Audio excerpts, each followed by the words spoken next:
Happy Thursday morning, everyone. Boy, I tell you what, I got a good scald on my coffee this morning. Anyway, welcome back to Morning Musings. My name is Don K. Preston. I am the president of Preterist Research Institute of Ardmore, Oklahoma. I just appreciate you being with me so very, very much, and thank you so very much for all of the wonderful comments that you have sent me via private email and private messaging, and even the positive comments on YouTube and Facebook as I examined Dr. David Hester's 23 arguments that he presented in ultra machine gun style during our debate here in Ardmore, Oklahoma, 2015. Well, Dr. Hester's argument number 7 was, if it is the case that the resurrection of the just and the unjust is still future, then the AD 70 doctrine is false. It is the case that the resurrection of the just and the unjust is still future, therefore the AD 70 doctrine is false. Now, folks, let me ask you a question. With all due respect to Dr. Hester, what does this argument prove? What is the foundation for the argument? Where is the exegesis in the argument? Where is the demonstration that a proper hermeneutic is being applied to any single text? There is none. Now, in direct opposition to that, one of the arguments that I offered in my affirmative speech, now let me just contrast here, ladies and gentlemen, the contrast in style, the contrast in approach to this debate. In my written questions to Dr. Hester, I had asked him, is the resurrection of the just and the unjust of Daniel 12, verse 2, the same resurrection of the just and the unjust of John 5, 28 and 29, Acts 24, 14 and 15, and Dr. Hester said that's the same resurrection. Okay?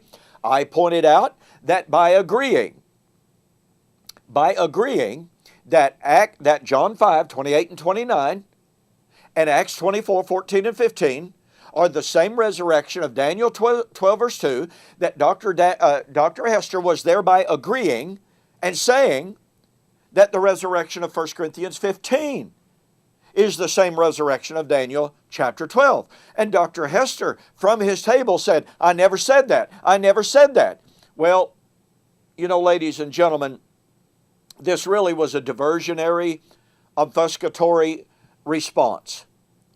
Anyone who knows anything about logic, and again, I say this as kindly as possible, but this must be said. If it is the case, and by the way, I made this argument no less than 6 times in this debate, and Dr. Hester made no response. Here's the argument. If it is the case that the resurrection of the just and the unjust of Daniel 12 is the same resurrection of John 5, 28 and 29, and Acts 24 and 14 and 15.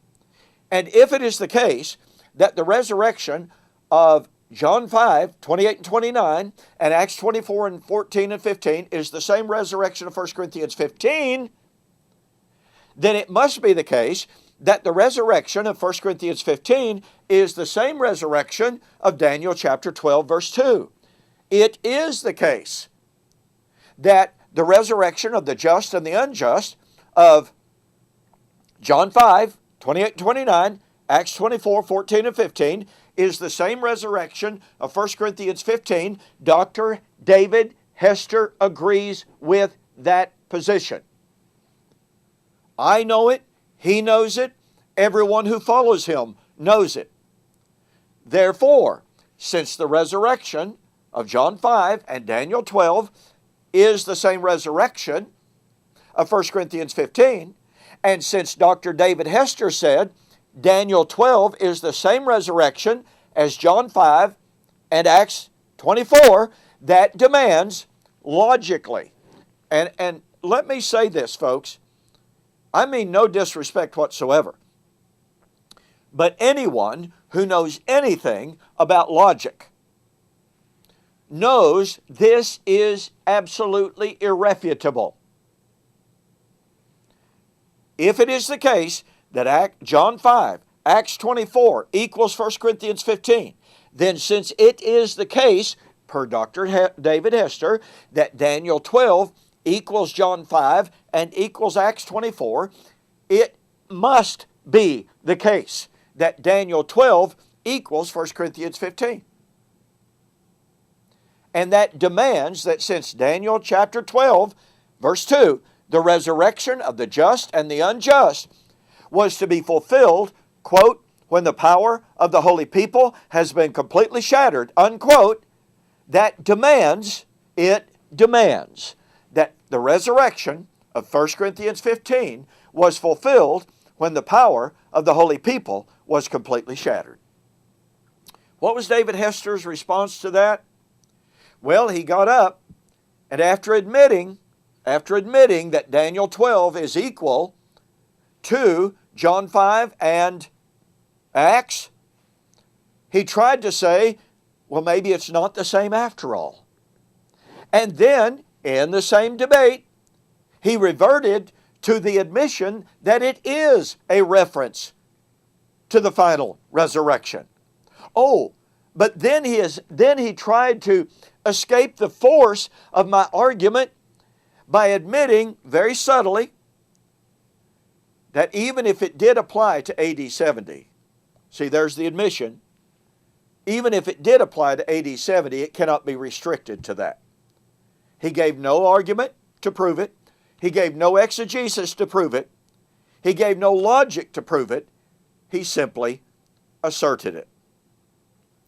You know, folks, if you want one of the most in-depth analysis of Daniel chapter 12, proving beyond a shadow of a doubt that it predicted the final resurrection, go to my website, eschatology.org or bibleprophecy.com, and order my book, The Resurrection of Daniel 12, verse 2, Fulfilled or Future, ? If you order the book, and when you order it, if you'll make mention that you saw the offer on YouTube or Facebook, I'll refund your shipping and save you $5. Thank you so very much for joining me for this morning's morning musings. We'll see you, Lord willing, next Monday.